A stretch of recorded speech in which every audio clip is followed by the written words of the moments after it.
জাল মনে জাল নেই ডাল না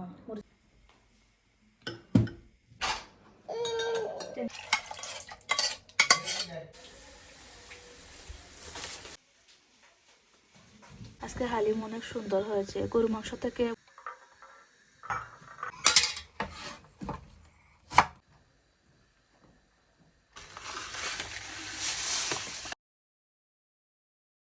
আসসালামু আলাইকুম, টাইনুয়ার ফ্যামিলির সবাইকে রমজানের আরও একটি নতুন ব্লগ দেখার আমন্ত্রণ জানাচ্ছি। ইফতারে রান্না দিয়ে ব্লগটা স্টার্ট করলাম। ছেলেটা রান্না করতে দিচ্ছিল না, ও কুলে থাকবে, তো ওকে হচ্ছে আমার এই পাশেই বসিয়ে রেখেছি। একটু কুলে নিয়ে হাঁটাহাঁটি করলেও ঘুমিয়ে যাবে, কিন্তু 1 ঘন্টার মতো সময় লাগবে। তো এখন হচ্ছে ইফতারও তৈরি করতে হবে, 1 ঘন্টা ওকে টাইম দিলে দেখা যাবে লেট হয়ে যাবে। তো ভাবলাম যে প্রথমে বিরিয়ানিটা বসিয়ে দিই, তারপরে ওকে ঘুম পাড়াবো। আজ মুরগির মাংস দিয়ে হচ্ছে পোলাও করব। তো মুরগির মাংস থেকে অর্ধেক হচ্ছে আমি হাড় ছাড়া যে মাংস সেটা ছোটো ছোটো করে কেটে নিয়েছি। হালিম তৈরি করব। এই যে ন্যাশনাল হালিম মিক্স 1 প্যাকেট কিনেছিলাম, কিন্তু এটা ভালো না, কেউ এটা কিনবে না, কারণ হালিম মিক্সের মধ্যে তো সব কিছুই মিক্স থাকে, ডাল মশলা, কিন্তু এটার মধ্যে ডাল নেই। ডাল ছাড়া আবার কিভাবে হালিম হবে। তো একটার মধ্যে ছিল মাংসের গুঁড়া আর একটার মধ্যে মশলা, তো দুটাই আমি হচ্ছে ভিজিয়েছি। তো দেখি যে ডাল নেই, এখন ডাল ছাড়া কিভাবে হচ্ছে হালিম বানাবো। আর একটা দুইটা ডাল দিয়ে তো আর হালিম হয় না, অনেকগুলা ডাল। বুঝলাম না, ভিতরে তো ডাল থাকে 1 প্যাকেট, বাট এটার মধ্যে তো খালি মশলা লাগে না, ডাল মিক্স করা, বুঝি না তো।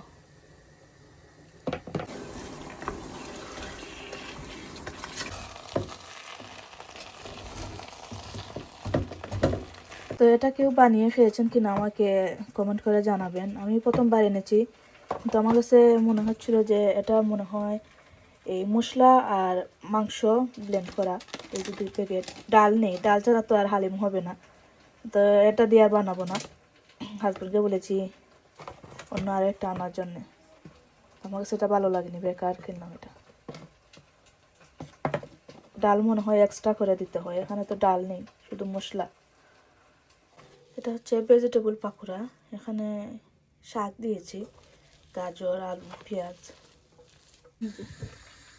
হয়ে গেছে, এখন পাকোড়া বানাচ্ছি।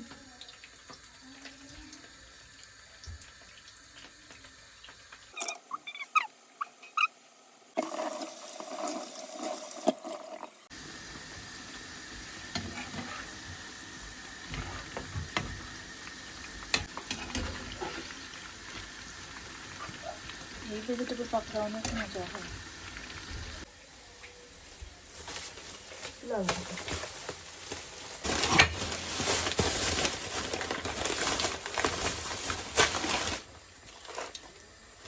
এটা ভালো, আমি আরো একবার বানিয়েছিলাম গত ঈদে। আমি কাজ করে আসছি ইফতার করার জন্য, আমাকে বললাম এই যে এই প্যাকেট হচ্ছে ডাল আর এটা মশলা।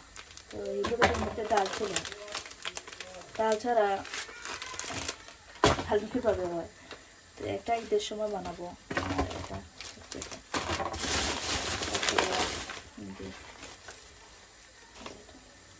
পালটা দুইটা, এটা ঈদের জন্য একটা। আর এখন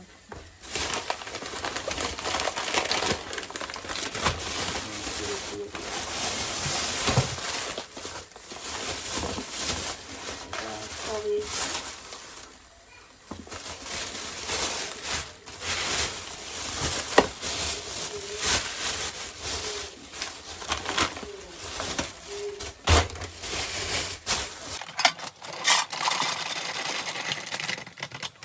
আগের প্যাকেট হচ্ছে ফেলে দিয়েছি। এই যে এভাবে থাকে, ডালটাকে 1 প্যাকেট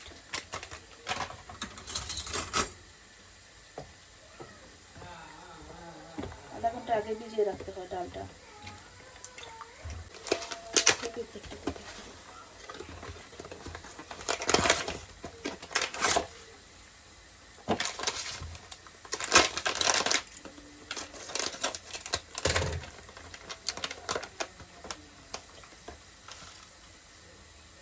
স্ট্রবেরিগুলা অনেক সুন্দর, বড় বড় ফ্রেশ। এটা দিয়ে কাল একটা ডেজার্ট বানাবো। এখানে সবজি,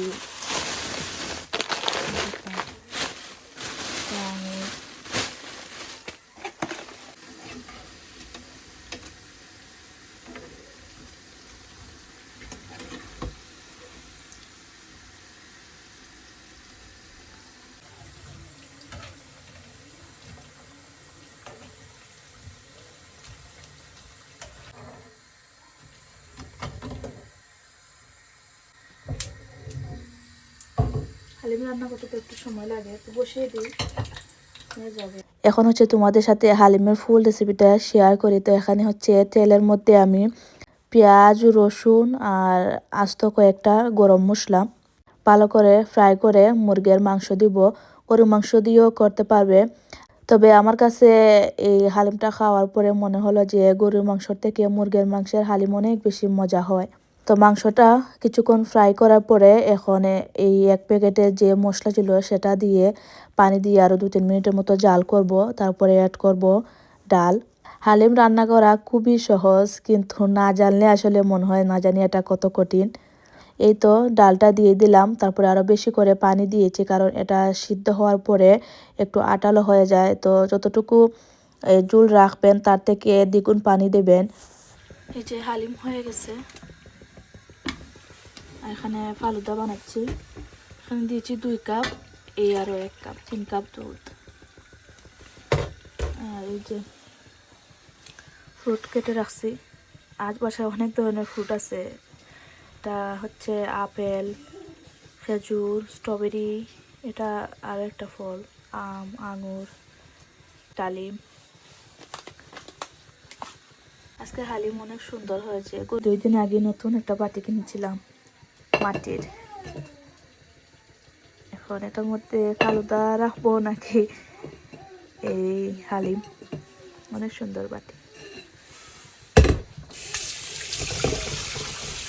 আজ তোমাদের সাথে 2টা রেসিপি শেয়ার করলাম। একটা হলো হালিম আর এটা হচ্ছে ফালুদা মিক্স। এখানে কিছুই করতে হয় না, শুধু দুধের মধ্যে এই যে 1 প্যাকেট ফালুদা ঢেলে দিলাম। 2-3 মিনিট জাল করার পরে এটা হয়ে যাবে। আর ফ্রুট দিয়ে মিক্স করে নিলেই হচ্ছে রেডিমেড ফালুদা। হালিম ফালুদা বানাইলাম আইও সকাল করে লেগে। ওকে তোমাদের কথা লইতাম কোথাও ফালুদা লইতাম না। ফালুদাও লাগবে, হালিম সুন্দর হইব। হালিম সুন্দর রোজ যে কোনো একটা হইলো কালার বালা।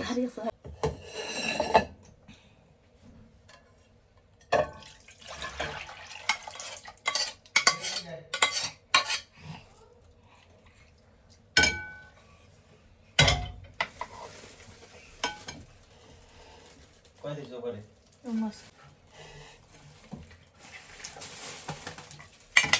ফালুদার মিক্সারটা ঠান্ডা করে এখন অ্যাড করছি ফ্রুট। গরম গরম আবার ফ্রুট দিতে যেও না, তাহলে ফ্রুটগুলো আর হচ্ছে টেস্ট চলে যাবে। তো এগুলা সব মিক্স করে আমি নর্মাল ফ্রিজে রেখে দিচ্ছি আর খাওয়ার আগে বের করব। ইফতারের সময় হয়ে গেছে, আমাদের খাওয়ার জন্যে হচ্ছে ইফতার রেডি করছি। আসলে আজ একটা প্ল্যান ছিল ইফতারে, যে ফালুদা তারপরে এই হালিম টালিম বানিয়ে তারপরে হাজব্যান্ডের যে কয়েকজন আত্মীয় থাকেন, মামাতো ভাই মামা, তারা ওনাদেরকে বলবো আসার জন্যে ইফতারে, কিন্তু হালিমের কারণেই আসলে ওনাদেরকে আর বলিনি। যেহেতু হালিম রান্না হয়নি, তো পরে হচ্ছে সিদ্ধান্ত চেঞ্জ করলাম। ওনাদেরকে বলেছি যে এই তারাবির নামাজ পড়ে আসার জন্যে, আর আমরিনের আপু আজ 11টা-12টার ভিতরে চলে আসবেন। তো ওনাদেরকে হচ্ছে সঙ্গে করে নিয়ে আসবেন।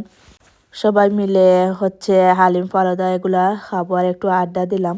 আর ওনারাও আমার ফ্যামিলির মতো, নিজের মানুষের মতো হয়ে গেছেন। ভালো কিছু রান্না করলে ওনাদেরকে খাওয়াতে আমার ভালো লাগে।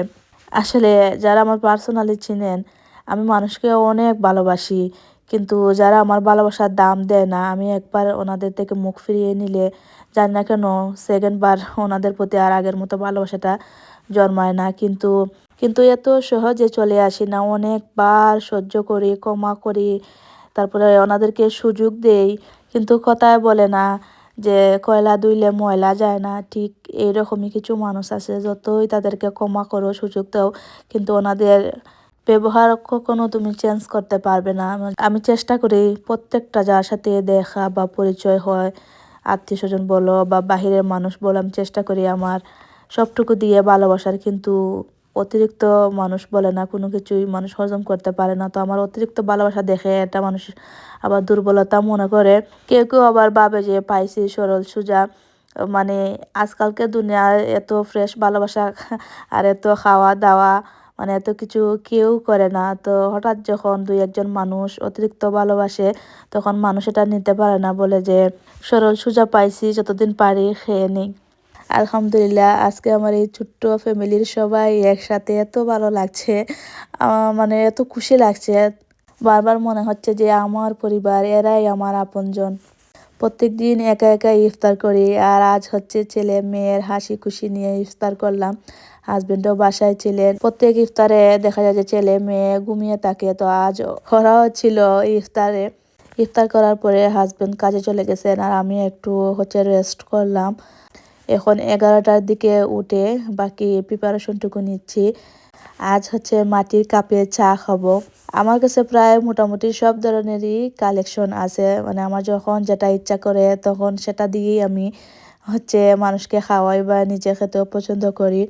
আর মাটির জিনিসপত্র হচ্ছে আলাদা একটা আবেগ বা ভালোবাসা কাজ করে।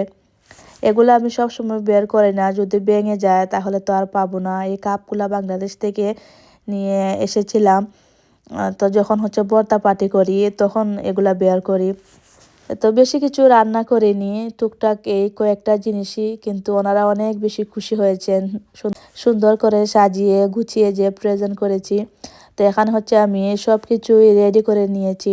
হালিমের জন্য যা যা প্রয়োজন, সালাদ, এগুলা এই কাটার পরে হালিমটা আরও একটু গরম করে নিলাম। আমি আরও একটু পানিও অ্যাড করেছি, কারণ দেখলাম যে এই ঠান্ডা হওয়ার পরে এটা একেবারে আটালো হয়ে গেছে, তো একটু পানি দিয়ে আবার গরম করে নিলাম। একেবারে অতিরিক্ত ডাই হালিম আমার কাছে ভালো লাগে না। হালিম একটু স্যুপের মতো পাতলা হলে খেতে ভালো লাগে। আজকে হালিমটা অনেক মজা হয়েছে, সবাই অনেক প্রশংসা করছিলেন, আমার কাছেও অনেক ভালো লাগছে। নর্মালি আমি আগে হালিম খেতে পারতাম না, আমার কাছে ভালো লাগতো না, কিন্তু এখন একটু একটু করে খেয়ে হচ্ছে আমার পছন্দের হয়ে গেছে। মুরগির মাংস দিয়ে হালিম তৈরি করে দেখবেন, গরু মাংস থেকে মুরগির মাংসটা অনেক বেশি মজা হয়।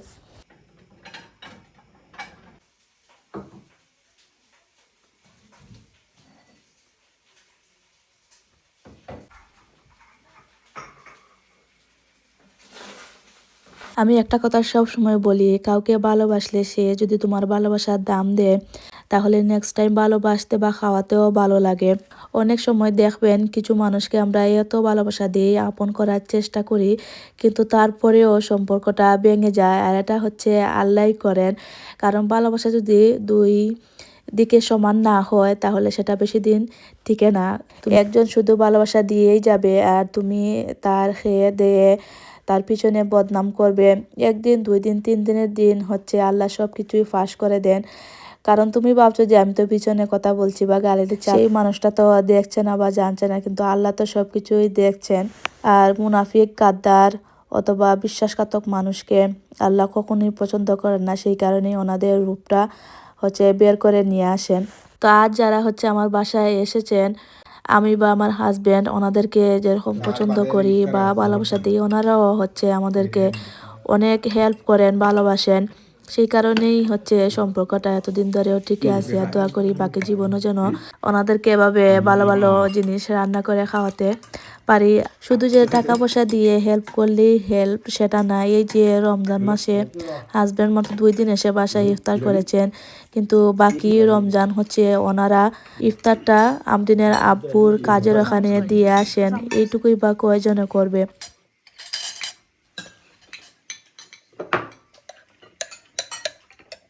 क्या सुबह को अचार वो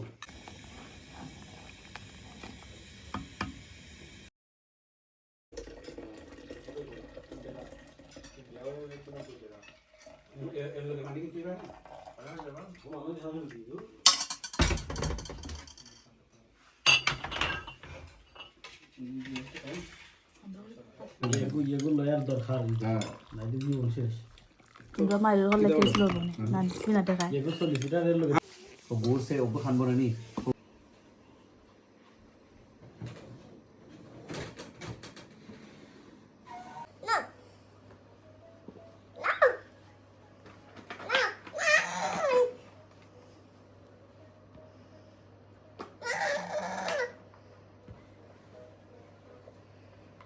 তারা বড় হইলে কি যত মার করুন